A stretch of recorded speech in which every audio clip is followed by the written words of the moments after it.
노크 소리 하나에 제 손에 쥔 국자는 허공에서 멈췄습니다. 부엌엔 미역국 냄새, 거실엔 빈 의자. 저는 은퇴한 교사, 아들은 42세 직장인. 굳이 오지 않아도 된다는 며느리의 한마디가 평생 쌓아온 믿음을 흔들었습니다. 오늘은 그날 이후 드러난 진실과 저희 부부의 선택을 이야기하겠습니다. 저는 윤정희입니다. 68세의 중학교 교사로 평생을 살다가 은퇴한 지 벌써 3년이 넘었어요. 추석이 코앞으로 다가온 9월의 어느 날이었습니다. 저는 부엌에서 분주하게 손을 놀리고 있었죠.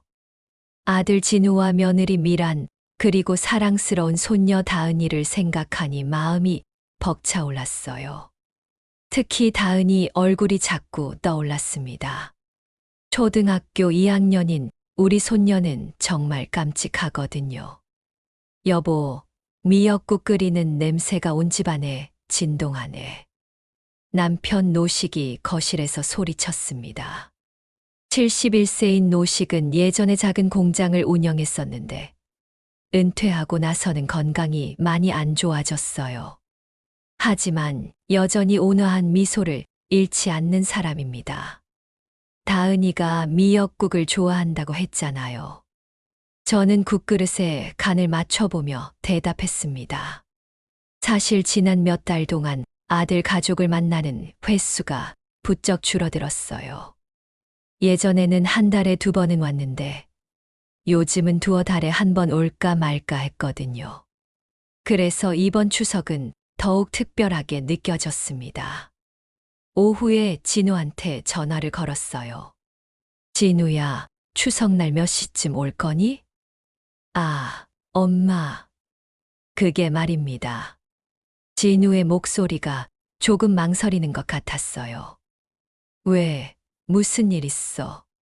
미란이가 다은이 학원 스케줄 때문에 늦을 것 같다고 하네요. 그리고 잠시 뜸을 들이더니 굳이 오시지 않아도 된다고 하는데요. 순간 가슴이 철렁 내려앉았습니다. 굳이 오지 않아도 된다니요. 그게 무슨 소리야? 추석인데. 아니에요, 엄마. 미란이 말이 그냥 번거로우실까봐 그런 거예요. 물론 갈게요. 전화를 끊고 나서 한동안 멍하니 서 있었어요. 굳이 오지 않아도 된다는 말이 계속 맴돌았습니다. 며느리 미란의 차가운 목소리가 귓가에 맴돌았죠. 저는 교사 생활을 하면서 체면과 자존심을 중요하게 여기며 살아왔어요. 남들 앞에서 창피당하는 것을 가장 싫어하거든요. 그런데 며느리한테서 이런 말을 듣다니. 괜찮아, 정희야. 애들이 바쁘니까 그런 거겠지. 노식이 제 어깨를 토닥이며 말했습니다. 하지만 마음 한구석이 씁쓸했어요. 그래도 저는 계속 음식을 준비했습니다. 다은이가 좋아하는 잡채도 만들고 진우가 어릴 때 좋아하던 북어포 무침도 정성스럽게 만들었어요. 설마 정말로 안 올까봐 걱정하면서도 한편으로는 와서 맛있게 먹는 모습을 보고 싶었거든요. 저녁 무렵 다시 진우한테 전화했습니다. 내일 몇 시에 와? 한 2시쯤 갈게요, 엄마. 그래, 기다릴게. 다은이한테 할머니가 맛있는 거 많이 해놨다고 전해줘. 네, 알겠습니다. 전화를 끊고 나서도 마음이 편치 않았어요. 뭔가 예전 같지 않다는 느낌이 들었거든요. 아들의 목소리에서도 며느리의 태도에서도 미묘한 변화가 느껴졌습니다. 혹시 제가 뭔가 잘못한 게 있을까요? 저는 노식에게 물어봤어요. 아니야, 당신이 뭘 잘못했겠어. 그냥 요즘 젊은 부부들이 다 바쁘니까 그런 거겠지. 노식의 말에 고개를 끄덕였지만 마음속 어딘가에 작은 불안이 자리 잡고 있었습니다.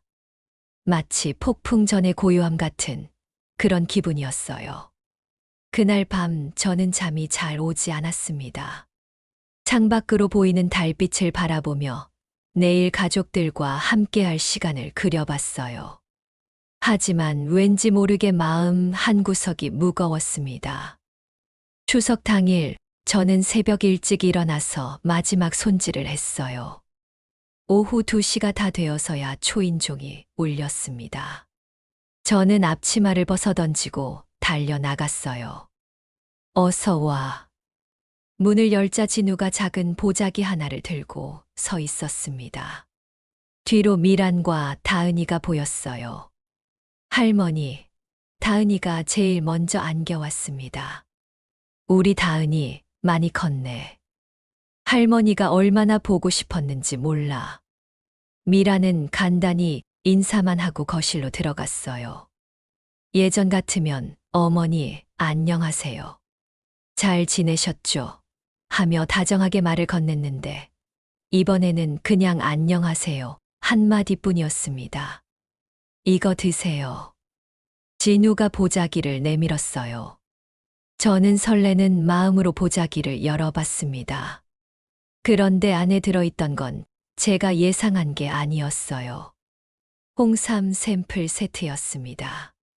그것도 아주 작은 포장으로 된 마트에서 무료로 나눠주는 그런 제품이었어요. 포장지에 체험용이라는 글씨까지 선명하게 적혀 있었거든요. 순간 얼굴이 화끈거렸습니다. 42세 된 아들이 그것도 추석에 가져온 선물이 이런 무료 샘플이라니. 고마워. 저는 애써 웃으며 말했습니다. 하지만 속으로는 모욕감이 치밀어 올랐어요. 아, 그리고 이것도요. 미란이 작은 사탕 봉지를 하나 더 꺼냈습니다. 편의점에서 사온 거예요. 편의점에서 산 사탕이라고 당당하게 말하는 며느리를 보며 저는 말문이 막혔어요. 자, 이제 밥 먹자. 저는 억지로 밝게 말하며 상을 차렸습니다. 식탁에 앉으니 제가 정성스럽게 만든 음식들이 가득했어요. 미역국, 잡채, 북어포 무침, 전, 나물 몇 가지까지. 그런데 진우 가족이 가져온 선물을 보니 이 모든 게 초라해 보였습니다. 와, 할머니 음식, 다은이만 신나서 소리쳤어요. 많이 먹어, 우리 다은이. 하지만 미라는 음식을 입에 넣으면서도 표정이 영 시원치 않았어요. 마치 억지로 먹는 것 같았거든요. 어머니, 이거 간이 좀 센 것 같아요. 미란이 잡채를 먹으며 말했습니다. 그래, 다은이가 좋아한다고 해서 만들었는데 요즘 다은이는 짠 음식 안 먹어요. 건강에 안 좋다고 해서. 그 말을 듣고 다은이가 젓가락을 멈췄어요. 아까까지 맛있게 먹던 아이가 갑자기 조심스러워하는 모습을 보니 마음이 아팠습니다. 엄마는 너무 신경 쓸 필요 없어. 진우가 중간에 끼어들었어요. 맛있게 먹을게. 하지만 진우도 예전처럼 엄마 음식이 최고야 라는 말은 하지 않았어요. 식사를 하는 내내 저는 억지로 웃으며 대화를 이어갔습니다. 하지만 속으로는 계속 그 무료 샘플 선물이 떠올랐어요. 제가 이 집안에서 어떤 대우를 받고 있는지 적나라하게 보여주는 것 같았거든요. 어머니, 요즘 어떻게 지내세요? 미란이 의무적으로 묻는 투였어요. 그냥 평범하게 지내지. 미란이는 직장일이 어때? 바빠요. 요즘 승진 준비도 하고 있고. 대화가 어색하게 이어졌습니다. 예전 같으면 미란이 먼저 이런저런 이야기를 했는데 이번에는 제가 물어야 대답하는 시기였어요. 다은이는 학교 생활 어때? 좋아요, 할머니. 그런데 학원이 너무 많아요. 다은이가 대답했습니다. 학원을 몇 개나 다니는데 음악학원, 미술학원, 영어학원, 수학학원. 다은이가 손가락으로 세어가며 말했어요. 너무 많은 거 아니야? 저는 미란을 보며 말했습니다. 요즘 다른 애들도 다 그렇게 해요. 경쟁이 심해서. 미란의 목소리가 차가웠어요. 그렇게 1시간 정도 함께 있다가 이들은 벌써 일어났습니다. 벌써 가려고? 더 있다가 같이. 다은이가 내일 학원 있어서요. 미란이 대답했어요. 그래도 추석인데.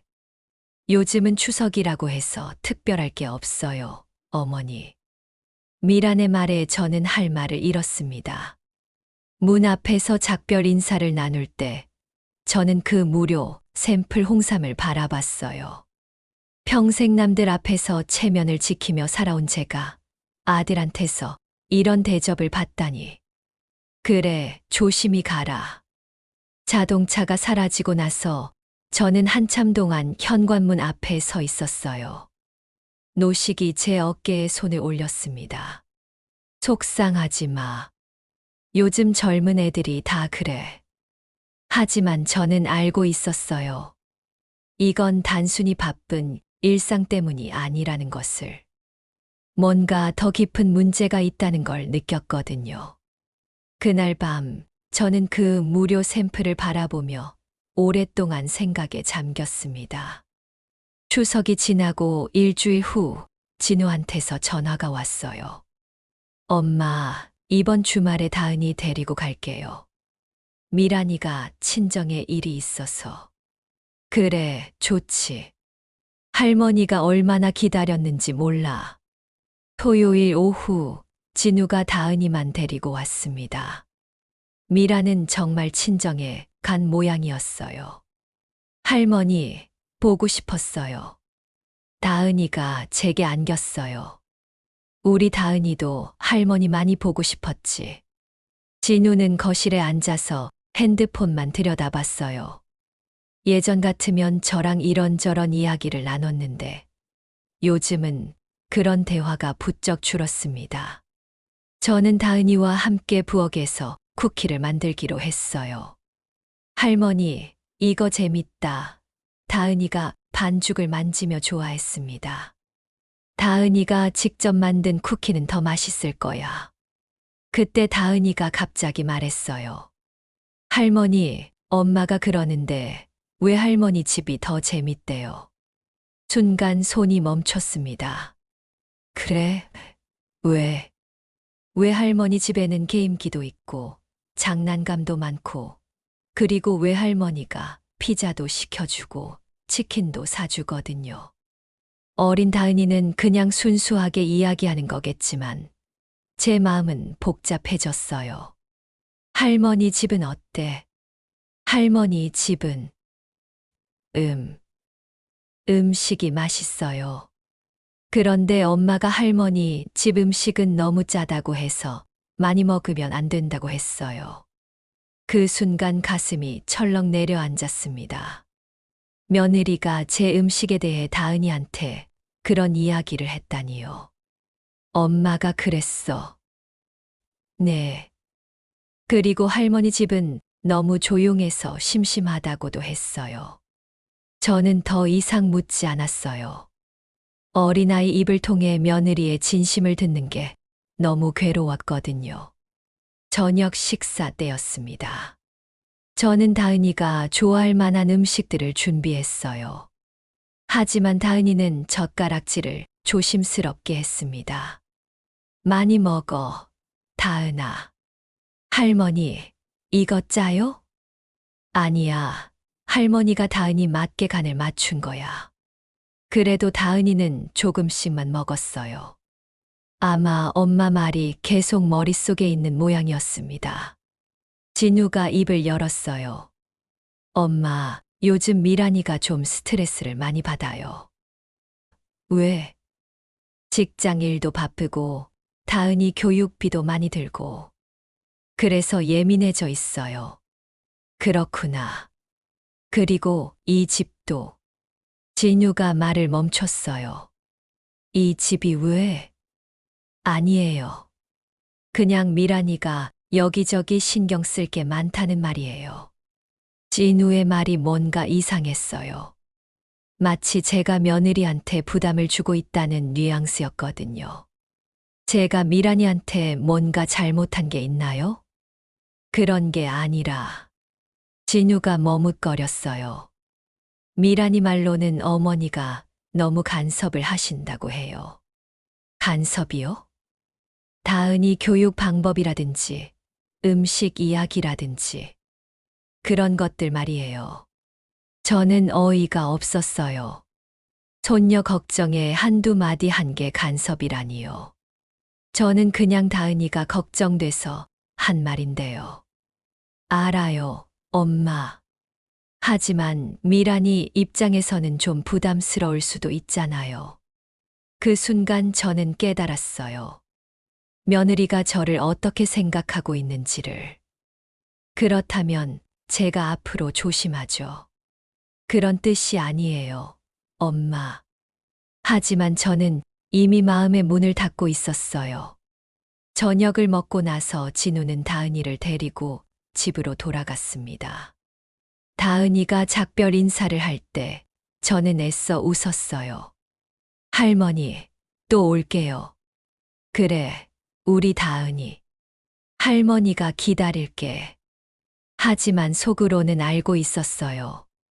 이제 예전처럼 자주 볼 수 없을 거라는 걸. 그날 밤, 저는 노식한테 오늘 있었던 일을 이야기했어요. 여보, 저희가 뭔가 잘못하고 있는 걸까요? 아니야. 우리가 뭘 잘못했겠어. 그냥 세대 차이인 거야. 하지만 노식의 표정도 평소와 달랐어요. 뭔가를 생각하고 있는 것 같았거든요. 혹시 진우가 변한 것 같지 않아요? 글쎄, 아들이 결혼하면 다 그렇게 되는 거 아닐까. 노식의 대답은 담담했지만 저는 그의 눈빛에서 뭔가 다른 감정을 읽을 수 있었어요. 그 후로 며칠 동안 저는 계속 생각했습니다. 정말 제가 간섭을 너무 많이 한 걸까? 아니면 다른 이유가 있는 걸까? 하지만 답은 쉽게 나오지 않았어요. 그로부터 한 달이 지났습니다. 진우 가족과의 만남은 더욱 뜸해졌어요. 어느 일요일 오후, 저는 집 앞 화단을 정리하고 있었습니다. 가을이 깊어지면서 시든 꽃들을 정리해야 했거든요. 그때 현관문이 열리는 소리가 들렸어요. 진우가 혼자 왔습니다. 진우야. 왜 혼자 왔어? 아, 미란이는 다은이라. 외할머니 집에 갔어요. 저는 잠깐 들를 일이 있어서. 진우는 뭔가 급한 것 같았어요. 책상 서랍을 뒤지더니 서류 몇 장을 꺼냈습니다. 뭘 찾는 거야? 아, 그냥 예전에 두고 간 서류 좀 찾으려고요. 그러고는 곧바로 전화를 받았어요. 거실에 있는 저는 부엌에서 차를 우리고 있었거든요. 여보세요, 미란아. 진우의 목소리가 들렸습니다. 저는 차를 우리면서 자연스럽게 귀를 기울였어요. 아들의 목소리가 평소와 달리 조심스러웠거든요. 응, 서류 가져왔어. 내일 은행에 가면 돼. 은행이라는 말에 제 손이 멈췄어요. 아니야, 아버지는 모르고 계셔. 어머니도 모르고. 저는 숨을 죽이고 들었습니다. 걱정 마. 이미 아버지 설득했다고 했잖아. 조만간 집도 우리 명의로 될 거야. 그 순간 차 잔이 제 손에서 떨어질 뻔했어요. 집을 우리 명의로 한다고요? 그래, 시댁집은 조만간 우리가 가져올 거야. 위치도 좋고 땅값도 많이 올랐잖아. 저는 믿을 수가 없었어요.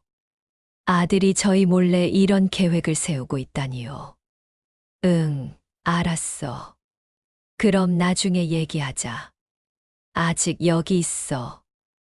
전화를 끊는 소리가 들렸어요. 저는 급하게 부엌 깊숙한 곳으로 피했습니다. 엄마, 저 이제 갈게요. 진유가 소리쳤어요. 벌써 차라도 한 잔 하고 가지. 아니에요. 바빠서. 다음에요. 진우는 서둘러 나갔어요. 저는 한참 동안 그 자리에 서 있었습니다. 집을 우리 명의로 한다고요? 아버지를 설득했다고요? 저는 곧바로 노식을 찾았어요. 노식은 거실에서 신문을 보고 있었습니다. 여보, 혹시 진우한테 집 이야기를 한 적 있어요? 집 이야기. 집을 진우 명의로 한다든지 그런. 노식이 신문을 내려다봤어요. 왜 갑자기 그런 말을 해? 저는 방금 들은 전화 통화 내용을 말해야 할지 망설였어요. 혹시 제가 잘못 들었을 수도 있잖아요. 그냥 궁금해서요. 그런 이야기는 한 적 없어. 왜? 아니에요. 그냥요. 하지만 마음이 편치 않았어요. 분명히 진우는 아버지를 설득했다고 말했는데, 노식은 그런 이야기를 한 적이 없다고 하니까요. 그날 밤 잠이 오지 않았어요. 계속 그 전화 통화가 머릿속을 맴돌았거든요. 시댁집은 조만간 우리가 가져올 거야. 며느리 미란의 목소리가 계속 귓가에 들렸어요. 그리고 진우가 아버지 설득했다고 한 말도요. 혹시 제가 모르는 사이에 뭔가 큰 일이 벌어지고 있는 건 아닐까요? 다음 날 저는 노식을 다시 떠봤어요. 여보, 정말 진우한테서 집 이야기 들은 적 없어요. 왜 자꾸 그런 소리를 해? 무슨 일 있어? 저는 고민 끝에 어제 들은 이야기를 했어요. 진유가 전화로 미란이한테 그런 말을 했어요. 집을 자기들 명의로 한다고. 버지를 설득했다고. 노식의 표정이 굳어졌어요. 정말 그런 말을 했어. 네. 분명히 들었어요. 노식은 한참 동안 아무 말이 없었어요. 그러더니 조용히 말했습니다. 일단 더 지켜보자. 혹시 우리가 잘못 들었을 수도 있으니까. 하지만 노식의 목소리에서 뭔가 변화를 느낄 수 있었어요. 평소보다 차분하고 신중한 톤이었거든요. 그 후로 며칠 동안 저는 계속 불안했어요. 설마 제가 평생 살아온 이 집을 아들이 저희 몰래 가져가려고 하는 건 아니겠죠. 하지만 마음 한구석에서는 이미 확신하고 있었어요. 뭔가 큰 문제가 일어나고 있다는 걸. 일주일이 지난 어느 날, 우편함에서 은행 서류를 발견했어요. 저는 평소처럼 우편물을 정리하고 있었는데, 낯선 은행 봉투가 하나 있었어요. 보내는 사람은 국민은행이었고, 받는 사람은 저희 부부 이름이었습니다. 이상하네. 우리가 언제 국민은행에 일을 받지? 저는 중얼거리며 봉투를 뜯었어요. 그런데 안에 들어있던 내용을 보고 깜짝 놀랐습니다. 부동산 담보대출 신청 서류 검토 결과 안내라고 적혀 있었거든요. 여보, 이것 좀 봐요. 저는 급하게 노식을 불렀어요. 노식이 서류를 받아보더니 얼굴이 굳어졌습니다. 이게 뭐야? 서류를 자세히 읽어보니 더욱 충격적이었어요. 저희 집을 담보로 3억 원의 대출을 신청했다는 내용이었습니다. 그것도 신청인이 박진우로 되어 있었어요. 진우가 우리 집을 담보로 대출을 받으려고 했다고요? 저는 믿을 수가 없었어요. 아직 승인은 안 됐네. 서류 보완이 필요하다고 되어 있어. 노식이 말했습니다. 저는 손이 덜덜 떨렸어요. 아들이 저희 몰래 집을 담보로 돈을 빌리려고 했다니요. 이 서류를 어떻게 얻었을까요? 제가 물었어요. 노식이 서류를 더 자세히 봤습니다. 소득증명서, 주민등록등본, 그리고 노식의 얼굴이 더욱 굳어졌어요. 부동산 등기부등본까지 있네. 등기부등본은 어떻게? 아마 진우가 저희 도장을 가져갔나 봐. 그제야 생각났어요. 며칠 전 진우가 서류를 찾으러 왔을 때 책상 서랍을 뒤졌던 일이요. 그때 도장을 가져간 거구나. 저는 가슴이 답답했어요. 오후에 은행에 직접 가봤습니다. 담당 직원을 만나서 상황을 설명했어요. 고객님, 이 대출 신청은 박진우 씨가 하신 게 맞습니다. 아드님이신가요? 네. 그런데 저희는 이런 신청을 한 적이 없어요. 아, 그러시군요. 하지만 서류상으로는 부동산 소유주들의 동의를 받은 것으로 되어 있습니다. 담당 직원이 컴퓨터를 확인해 봤어요. 여기 보시면 동의서에 도장도 찍혀 있고요. 저는 그 동의서를 봤습니다. 분명히 저희 도장이 찍혀 있었어요. 하지만 저는 그런 서류에 도장을 찍은 기억이 없었습니다. 이 도장은 언제 찍힌 건가요? 일주일 전쯤 신청하셨네요. 바로 진우가 집에 왔던 날이었어요. 집으로 돌아와서 노식한테 이야기했습니다. 여보, 진우가 정말로 우리 도장을 가져가서 위조를 한 것 같아요. 노식은 한참 동안 말이 없었어요. 그러더니 조용히 말했습니다. 정희야, 이제 확실해졌어. 뭐가요? 우리 아들이 우리를 속이고 있다는 게. 그날 저녁 저는 견딜 수가 없었어. 진우한테 전화를 걸었어요. 진우야, 엄마야. 네, 엄마. 무슨 일이세요? 너 혹시 은행에 대출 신청한 거 있니? 전화 너머로 잠깐 침묵이 흘렀어요. 무슨 말씀이세요? 국민은행에서 서류가 왔어. 우리 집을 담보로 대출 신청했다고. 아, 그게... 진우의 목소리가 당황스러워졌어요. 그냥 알아본 거예요. 알아본 거라고 우리 도장까지 찍어가면서. 아니에요, 엄마. 오해하시는 거예요. 오해라고. 그럼 이 서류가 뭐야? 진우는 한참 동안 대답하지 않았어요. 그러더니 말했습니다. 내일 가서 말씀드릴게요. 진우야, 엄마한테 정직하게 말해봐. 도대체 왜 이런 짓을 했어? 엄마, 제발 오해하지 마세요. 내일 가서 다 설명할게요. 전화를 끊고 나서 저는 노식을 봤어요. 이제 어떻게 해야 할까요? 노식의 표정이 평소와 달랐어요. 온화했던 얼굴에 차가운 기색이 떠올랐거든요. 내일 진우가 오면 제대로 된 설명을 들어보자. 하지만 저는 이미 알고 있었어요. 진우의 해명이 어떨지를. 그날 밤은 정말 길었습니다. 저는 잠을 이룰 수가 없었어요.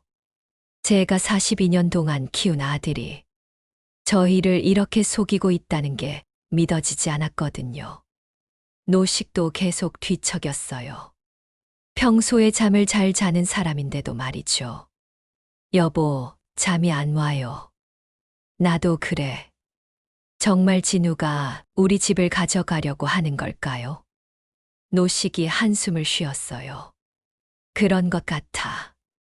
그럼 우리는 어떻게 되는 거예요? 모르겠어. 내일 확실하게 알아보자. 하지만 마음 깊은 곳에서는 이미 답을 알고 있었어요. 아들과 며느리가 저희를 어떻게 생각하고 있는지를. 새벽 5시가 되어서야 잠깐 잠이 들었어요. 그마저도 악몽을 꿨습니다. 집에서 쫓겨나는 꿈이었어요. 다음 날 오후 진우가 왔어요. 이번에는 미란도 함께였습니다. 다은이는 없었어요. 앉아. 노식이 차분하게 말했습니다. 평소보다 목소리가 낮았어요. 진우와 미란이 소파에 앉았습니다. 둘 다 표정이 어색했어요. 진우야, 어제 전화로 말한 그 일 설명해봐. 제가 먼저 입을 열었어요. 아, 그게... 진우가 머뭇거렸어요. 사실 사업을 하나 하려고 해서요. 사업. 네. 친구랑 같이 하는 건데 자금이 좀 필요해서. 그래서 우리 집을 담보로 대출을 받으려고 했다는 거야. 아니에요. 그냥 알아본 거라고 했잖아요. 미란이 끼어들었어요. 어머니, 요즘 젊은 사람들은 다 그래요. 부동산을 활용해서 투자를 하는 거죠. 투자라고? 저는 어이가 없었어요. 우리 동의도 없이 동의를 구하려고 했는데 진우가 말끝을 흐렸어요. 노식이 조용히 말했습니다. 진우야, 아버지한테 정직하게 말해봐. 정말 그냥 알아본 거야? 네, 아버지. 그럼 우리 도장은 왜 가져갔어? 진우의 얼굴이 빨개졌어요. 그건 실수였어요. 실수라고. 노식의 목소리가 차가워졌어요. 서류에 도장을 찍는 게 실수야. 그때 미란이 말했어요. 어머니, 아버지, 사실은 저희가 말씀드리려고 했던 게 있어요. 뭔데? 이 집을 저희 명의로 바꾸는 게 어떨까 해서요. 순간 저는 귀를 의심했어요. 뭐라고? 어차피 나중에는 진우가 물려받을 집이잖아요. 미리 명의를 바꿔놓으면 세금도 절약되고. 세금 절약. 제가 소리쳤어요. 그게 이유야? 노식이 손을 들어 저를 제지했어요. 미란아, 계속 말해봐. 그리고 저희가 이 집을 관리하는 게 더 효율적일 것 같아서요. 어머니, 아버지도 나이가 있으시니까. 나이가 있으니까 집을 빼앗으라는 거야. 저는 참을 수가 없었어요. 빼앗는 게 아니라 같이 사는 거죠. 저희가 이사 와서. 진우가 거들었어요. 맞아요. 저희가 이사 와서 모시고 살려고요. 하지만 저는 알고 있었어요. 이들의 진짜 속내를. 그럼 우리는 어떻게 되는데? 함께 사시면 되잖아요.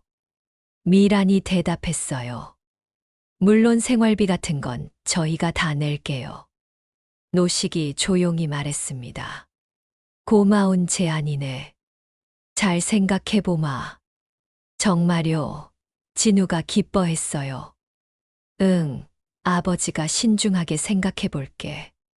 저는 노식을 봤어요.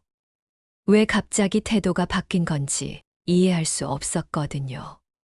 진우와 미란이 돌아간 후 저는 노식한테 물었어요. 여보, 왜 그렇게 대답했어요? 노식이 저를 봤어요. 그의 눈빛이 평소와 달랐어요.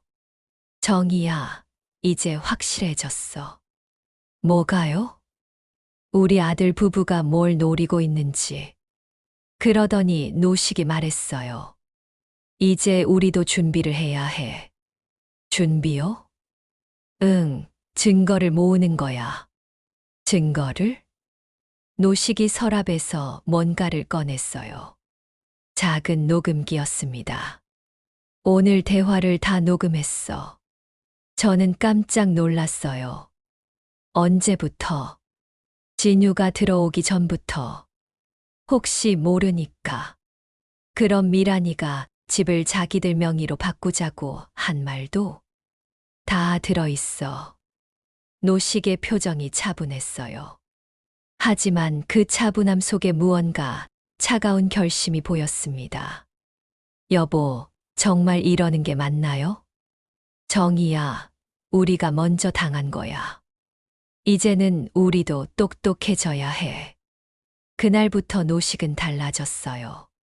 평소보다 더 조용해졌고 뭔가를 계획하고 있는 것 같았어요. 며칠 후 노식이 말했어요. 진우한테 전화해서 다시 한번 오라고 해. 왜요? 진명의 이야기를 다시 하자고. 저는 불안했지만 노식의 말을 따랐어요. 남편이 뭔가 계획을 세우고 있다는 걸 알 수 있었거든요. 일주일 후 진우 가족이 모두 왔어요. 이번에는 다은이도 함께였습니다. 할머니, 다은이가 반갑게 인사했어요. 우리 다은이 와서 할머니랑 놀자. 하지만 저는 마음이 무거웠어요. 오늘 무슨 일이 일어날지 알 수 없었거든요. 거실에 모두 앉았습니다. 노식이 차분하게 말했어요. 지난번에 말한 진명의 이야기 결정했어. 진우와 미란의 얼굴이 밝아졌어요. 정말요, 아버지. 응, 진우 명의로 해주마. 와, 정말 감사해요. 미란이 기뻐했어요. 다만 조건이 있어. 조건이요?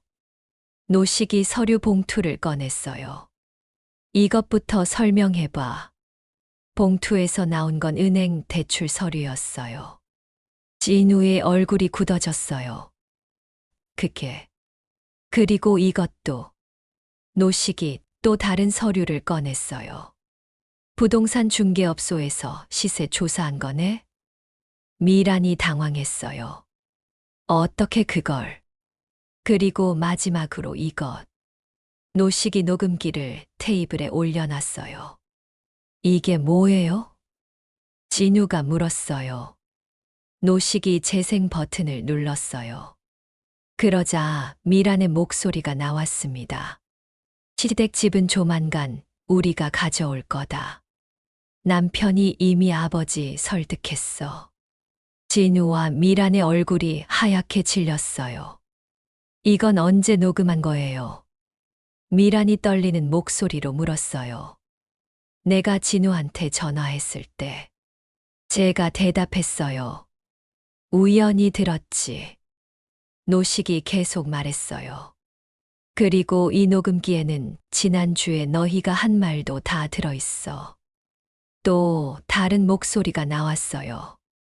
미란이 집을 자기들 명의로 바꾸자고 했던 대화였습니다. 어머니, 아버지도 나이가 있으시니까. 다은이가 이상하다는 듯 어른들을 쳐다봤어요. 엄마, 할머니가 왜 화가 났어요? 그 순간 저는 참았던 모든 감정이 터져 나왔어요. 진우야, 제가 소리쳤어요. 내가 이럴 줄 몰랐어. 엄마, 오해예요. 오해라고. 42년 동안 널 키운 엄마한테 이런 짓을 하는 게 오해야? 미란이 일어났어요. 어머니, 진정하세요. 진정하라고. 내 집을 가져가려는 며느리한테 진정하라고. 저희가 가져가는 게 아니라. 닥쳐. 저는 평생 이렇게 소리쳐 본 적이 없었어요. 당신이 뭔데 내 집에 대해서 이래라 저래라 해? 다은이가 울기 시작했어요. 할머니가 무서워요. 진우가 다은이를 안으며 말했어요. 엄마, 다은이 앞에서는. 다은이 앞에서 좋아. 저는 다은이를 봤어요.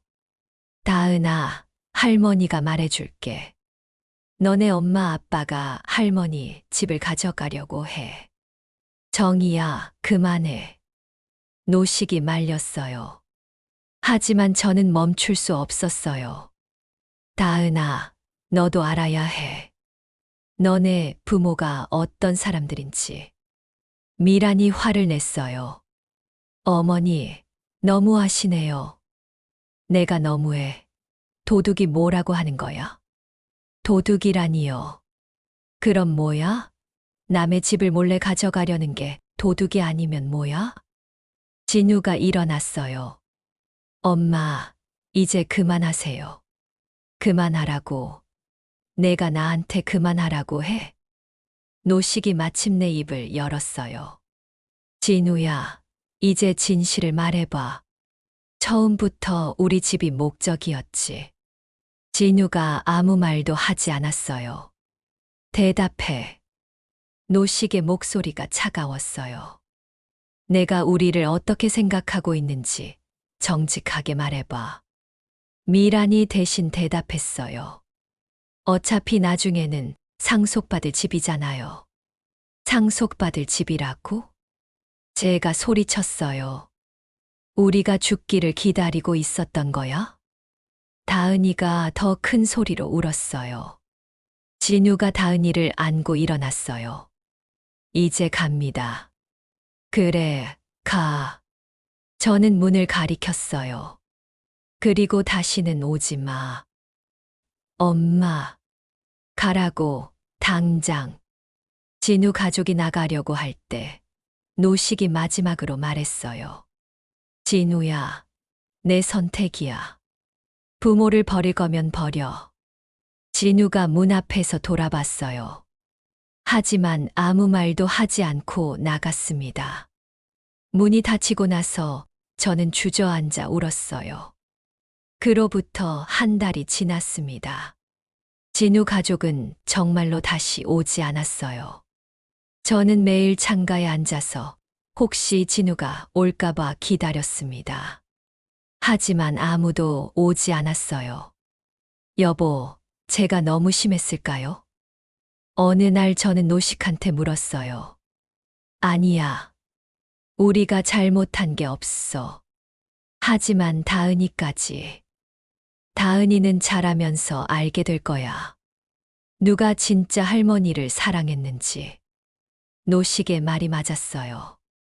하지만 마음은 여전히 아팠습니다.